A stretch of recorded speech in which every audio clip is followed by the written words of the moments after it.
Alexandre Godet, moi je suis interne lillois en anesthésie réanimation. Donc moi je suis quelqu'un du cru, hein. J'ai fait toutes mes études à Lille, j'ai toujours vécu dans la région. J'effectue actuellement encore une thèse de sciences en parallèle de mon internat et avec une thématique de recherche qui porte sur Endocan, qui traite de la prédiction du SDRA chez les patients qui sont en sepsis sévère ou en choc septique, donc en réanimation.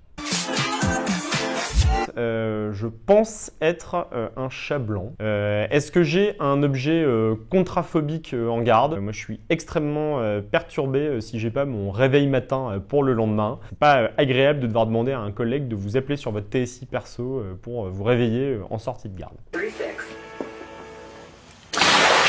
C'est quelque chose, là ça s'est passé notamment plusieurs fois au cours des derniers mois et je dois dire que c'est vraiment un des trucs qui fait le plus plaisir dans notre métier.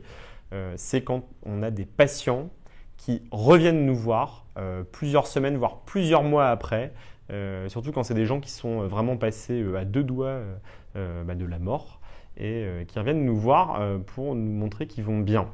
Et on a un métier, je pense, qui est quand même un métier très éprouvant moralement.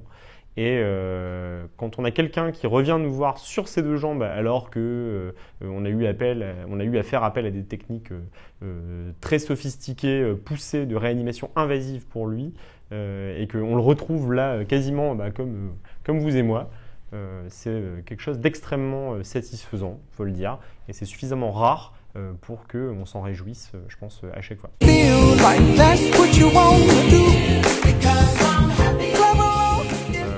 Quand j'étais ado, puis même après, pendant mes premières années de fac, j'étais un assez grand fan de la série Urgence.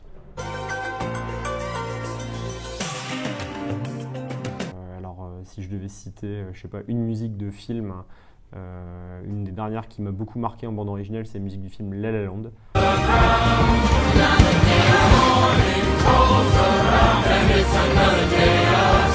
Le truc un petit peu plus particulier, c'est que moi j'écoute encore, toujours, beaucoup de métal.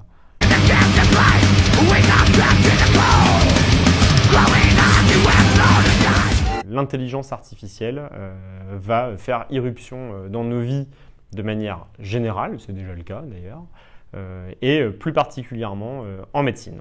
Ça fait partie des secteurs, à mon avis, qui vont être touchés.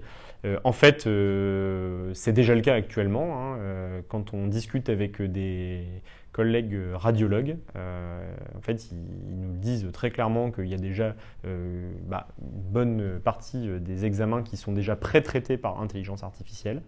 Et en réalité, la décision qu'on peut avoir sur des imageries, eh bien, c'est des choses qui peuvent s'étendre probablement à tout un tas d'autres processus, que ce soit fondé sur des examens biologiques ou alors sur des données cliniques de patients, du moment qu'elles sont saisies dans des bases de données. Il n'y a pas de raison de penser quand même qu'à un moment, sur le plan de la décision médicale pure, hein, je ne parle pas de la dimension humaine qui intervient dedans, mais uniquement sur le côté diagnostic, thérapeutique, technique, on va dire, eh bien, qu'à un moment, l'intelligence artificielle ne permette pas de faire mieux que l'intelligence humaine. Down two of the biggest names, the most storied names on Wall Street. One of them, Lehman Brothers, right behind me. The parent company. Je suis un très grand amateur de David Louapre, qui a donc une chaîne YouTube et un blog qui s'appelle Science étonnante au singulier, qui est vraiment une chaîne que moi je trouve extraordinaire, parle de science de manière générale. Alors ça parle de sciences dures, hein, de maths, de physique. Ça parle aussi un peu de médecine. En tout cas, c'est vraiment une chaîne de vulgarisation scientifique qui, moi, m'a appris plein de trucs et qui nous montre des aspects bluffants de la science. Si c'était à refaire tout ça, c'est ça, internat, la médecine, tout ça? Ouais. On va dire non. Je ferais tout pareil.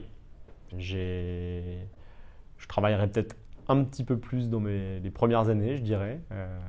Mais ça, je pense que le moi plus jeune ne serait pas d'accord avec cette proposition. With the air, like I don't care, baby, by the way.